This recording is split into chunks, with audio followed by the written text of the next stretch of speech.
I know you guys are wondering why I'm in this real fish story mode. For those of you who don't know what fish is, it is a term that we like to use to describe genetic females. Now, it is a derogatory term for obvious reasons, but it's something that just can't get out of my vocabulary because, it's kind of like the word nigga. It's derogatory, but it just sounds so good sometimes. So if you're offended, kiss my ass and go dush. No, I apologize in advance. So anyway, I'm in real fish mode. So the reason why I want to talk about this is because one of my subscribers is really young. Like really young, like young. I don't even know why this person is on YouTube watching me. It's not, I feel like, I'm so inappropriate for their age bracket. But, the person asked me, some valid questions. But I guess, like it's nothing like a PBS roster of Blue's Clues, Sesame Street, and No Choking.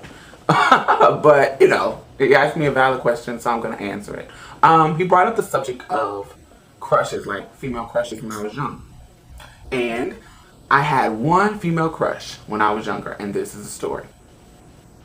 Okay, after I get slammed and wore out by wrestling nuns and crazy black girlfriends, we moved out of the shelter into our own apartment, and I went to a different school.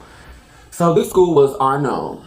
Arnone was like, it's when I really learned my value for education and reading and all that good stuff about learning. So this is when that started to flourish in me, like I like to read and blah, blah, blah.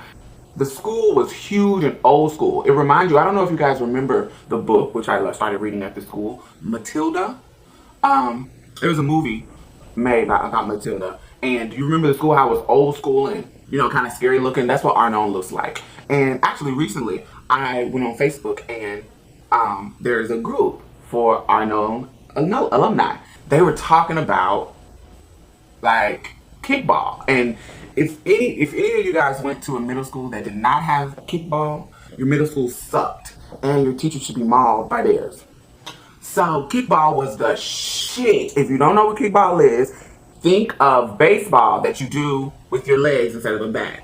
You kick the ball, and then once you kick the ball, don't nobody catch it. If you catch it, you're out, just like in baseball. Just like baseball, but with your legs being the bat.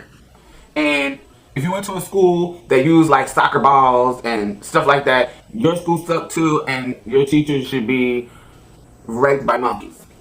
You had to use this big, huge rubber ball. That is the greatest ball ever. It's like a big, huge rubber ball that when you kick it, it makes like a ring sound. That's the best kickballs in the world. You need that. If you don't have that, your school sucked.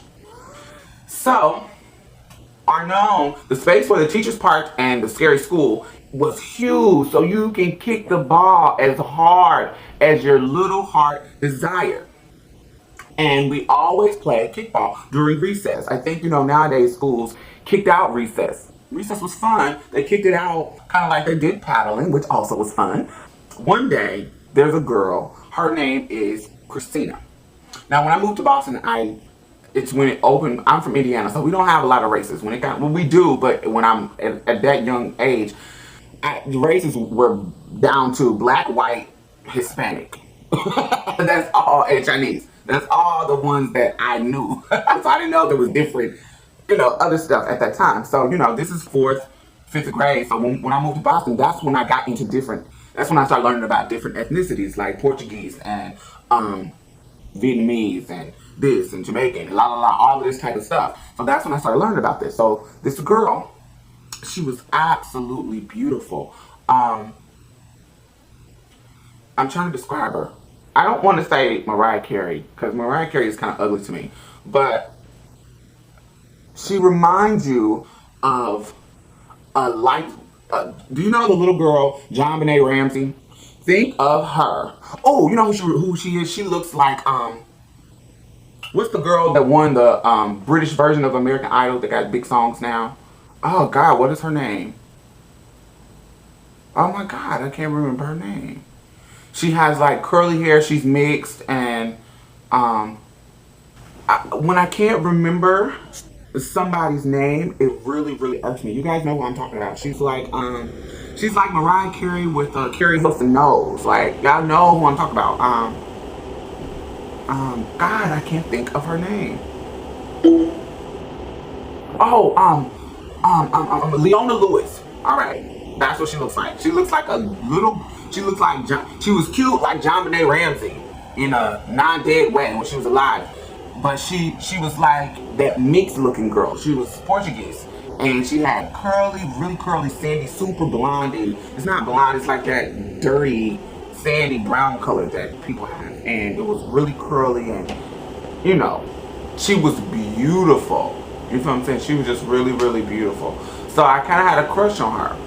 We were in the cafeteria, and she sat in one bench, and I sat in this bench. And what I know now that I didn't notice before is that when she was in my class, she would make fun of the way I talk because I was in Boston, and because of where I was from, my accent sounds country to people on the East Coast, especially in Boston. So she used to make fun of it, but I didn't clock it until late, and then I stopped liking her. But anyway,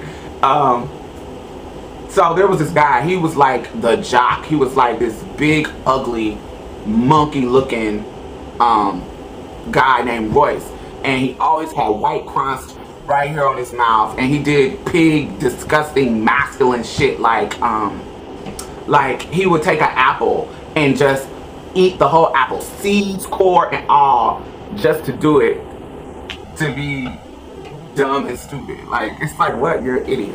So one day, but he was really nice. He wasn't like the bully type, but he did stupid, idiotic, super stereotypically masculine things.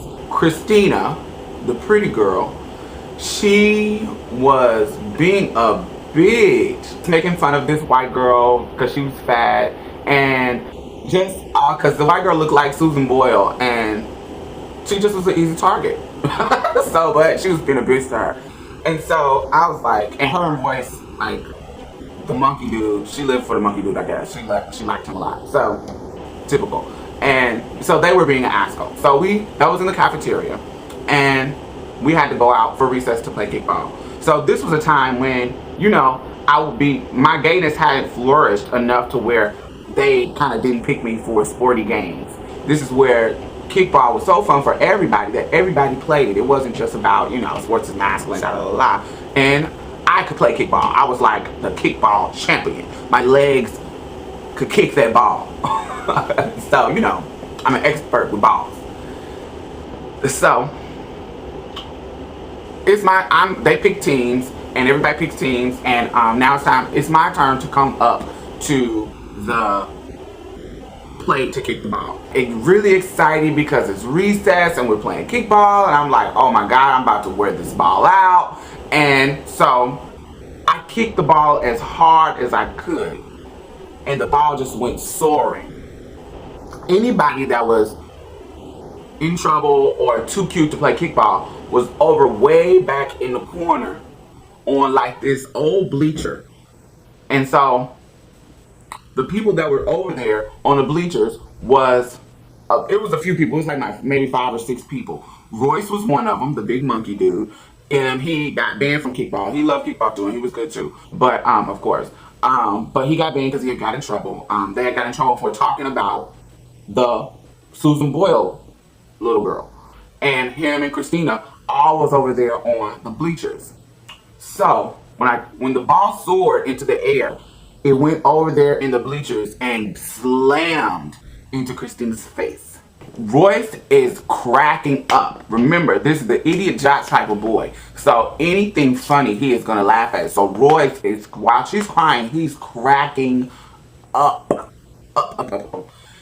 She is horrible. She's bleeding. She's looking in our direction, but because she was too cute and she wasn't even playing about kickball. She was paying attention to Royce. She doesn't know who exactly kicked the ball. But, she went to the nurse, of course, and that was like the most wonderful moment of my life because I feel like she deserved it.